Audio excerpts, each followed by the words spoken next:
今次呢，我去咗愛沙尼亞嘅塔林，欣賞咗被譽為保存得最好嘅中世紀古城，仲品嚐咗一個俄羅斯菜同埋一個米芝蓮推介嘅餐廳，當然唔少得聖誕市集啦。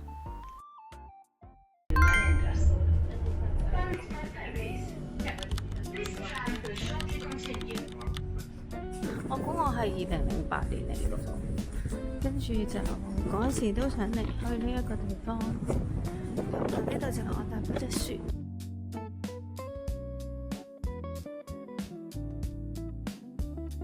因為都有幾隻船可以去到嘅。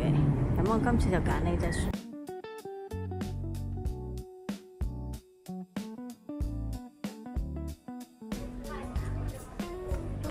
Thank you。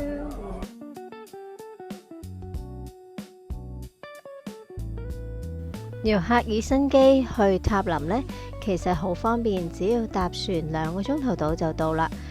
亦都有唔同嘅船運公司嘅選擇，資料呢可以喺資訊欄揾到。一上船呢，你就見到基本嘅設施都會有齊，同我上次呢由 Stockholm 嚟 Helsinki 嘅船型大致上差唔多，不過呢，佢係細少少嘅，而免稅店同餐廳都有齊。可能我係坐下晝嘅船啦，人數都比較多，而大家呢都第一時間呢去揾位坐低，因為呢好想有一個叉電位。而另一個呢，我留意到嘅地方呢，就係好多人買一箱箱嘅酒返去。原因可能係芬蘭嘅酒稅真係比較重。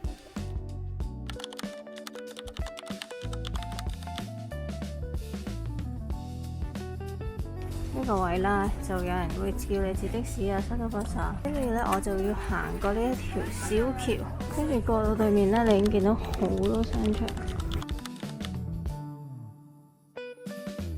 喺呢個商場裏面呢，有基本嘅衣服鞋襪啦，佢係比較中價嘅價位嘅。最緊要呢，我揾到一個超級市場，買咗我基本嘅需要之後，我 check in 完就去咗我第一個景點啦。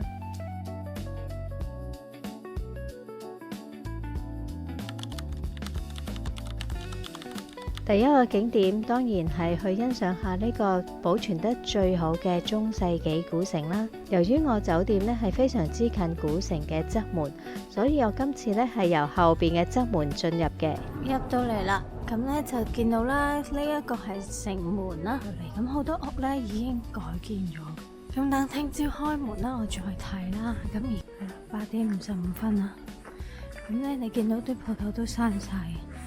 可能仲有1-2個 restaurant 未閂嘅啫。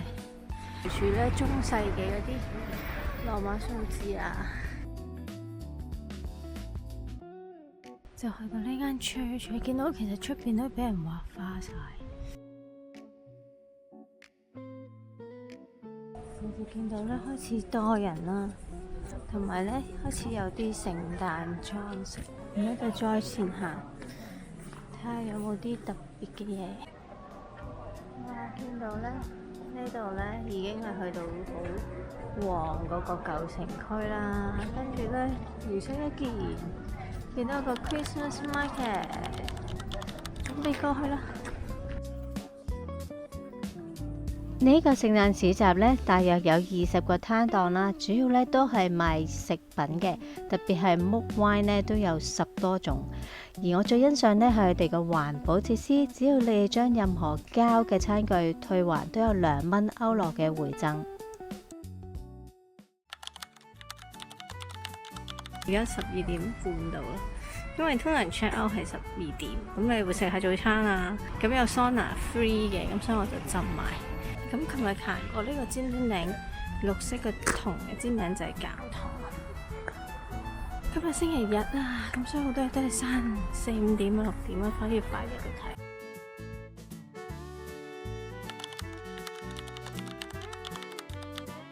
我一入嚟舊城呢，就有一個軍事嘅博物館。如果大家中意關於軍事嘅嘢，都可以入嚟參觀或者嚟飲杯咖啡㗎。沿途呢，仲有唔少嘅 gift shop。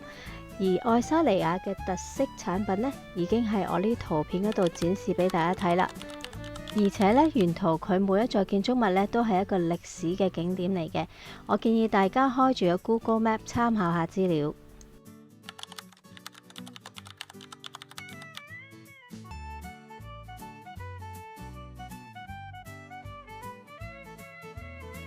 係1908到1909。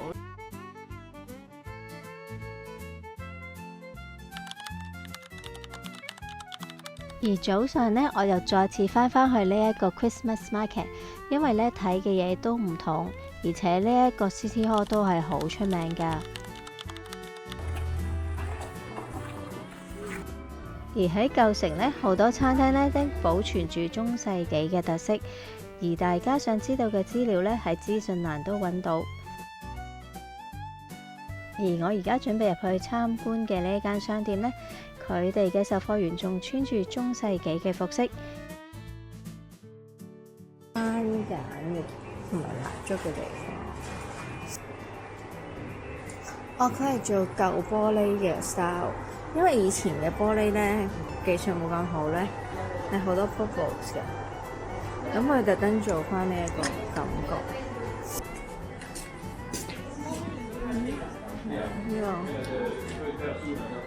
Is it wine? Beer. Oh. They are empty now.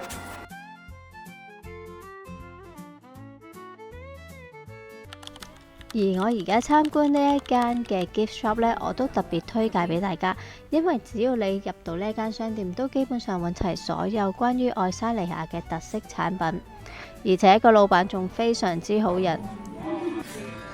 佢哋嘅蜜糖呢都係好出名嘅，都可以試下。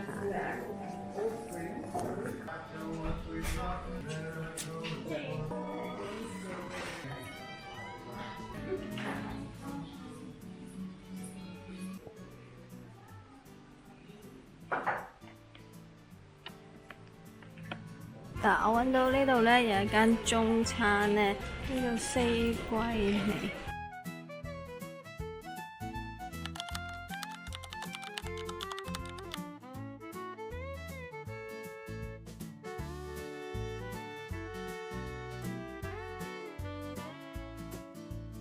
你見到呢度呢，就係以前嗰個城牆，好特別啦，即係佢係上面係木搭噶啦，跟住呢，呢個就係個城嘅入口啦。咁而跟住行出去呢，就應該係一個新啲嘅地方。行出去先，係啦。呢個就係講究竟呢個城堡以前係點樣㗎啦？係啦，係咁樣嘅。而家呢度剩翻兩邊咯，冇咗中間個中間嘅城牆，呢個就正式舊城嘅入口啦。咁因為我酒店喺最後，所以我調翻轉。咁跟住呢，而家就係市中心啦。離開咗古城呢，我就準備去我之前已經搜集好嘅特色餐廳。沿途仲有好多特色店，而今日因為有個 Sunday Market， 所以我都停留咗一陣。睇到呢度，大家訂閱咗未呢？如果未，麻煩大家用少少時間訂閱我呢個 channel， 繼續支持我出片。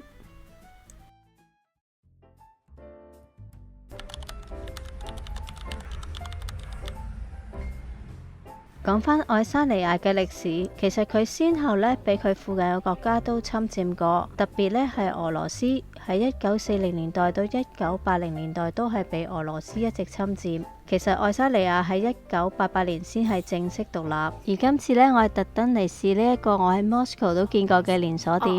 Thank you.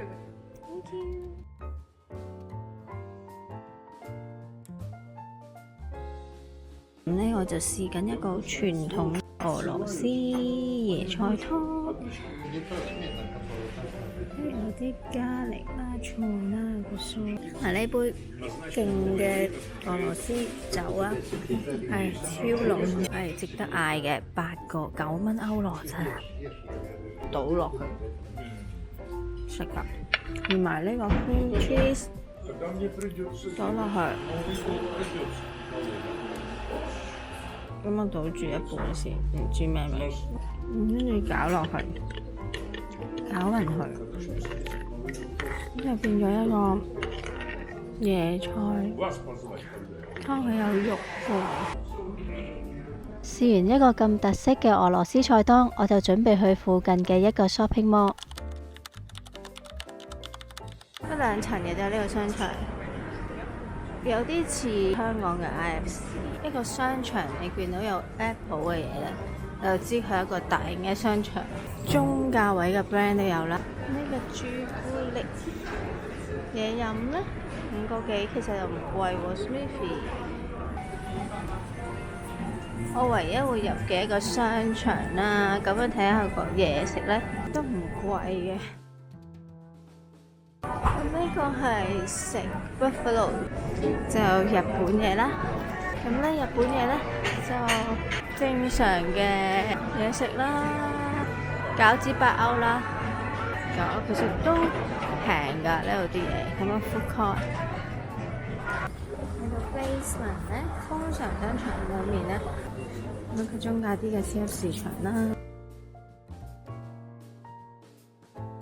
其實呢個 shopping mall 呢，只係舊城嘅對面，所以我而家準備返去啦。今次呢，我就入呢個舊城，但係呢，今晚我就要走啦。而家就再返入去啦，因為我會穿過去，再睇多一個位，跟住我就要食晚餐啦。因為好多人啊，星期日好熱鬧啊。松尼啲人都幾中意夜生活。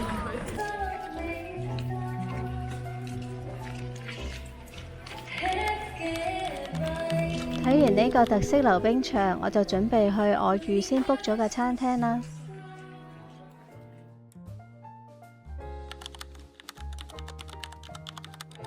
喺愛沙尼亞呢，有唔少嘅米芝蓮餐廳，而我今次揀嘅呢一間呢，我非常之推薦大家去嘗試。佢無論喺食物質素啦、服務啦，甚至乎擺設都非常之花心思。而我今次試嘅呢一間呢，佢已經搬咗去一個新嘅位置啦，而且呢，佢仲連續4年攞咗米芝蓮推介，大家會唔會想試下呢？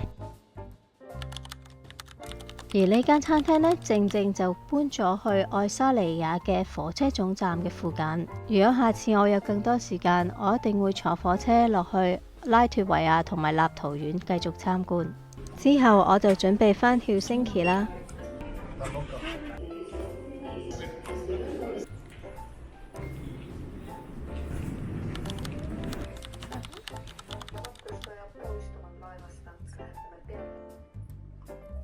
其實我成個旅程呢，大約係28小時就可以遊覽到一個咁有特色嘅古城。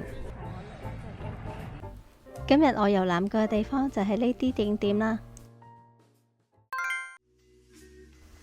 歡迎大家繼續追蹤我嘅行程，下集見。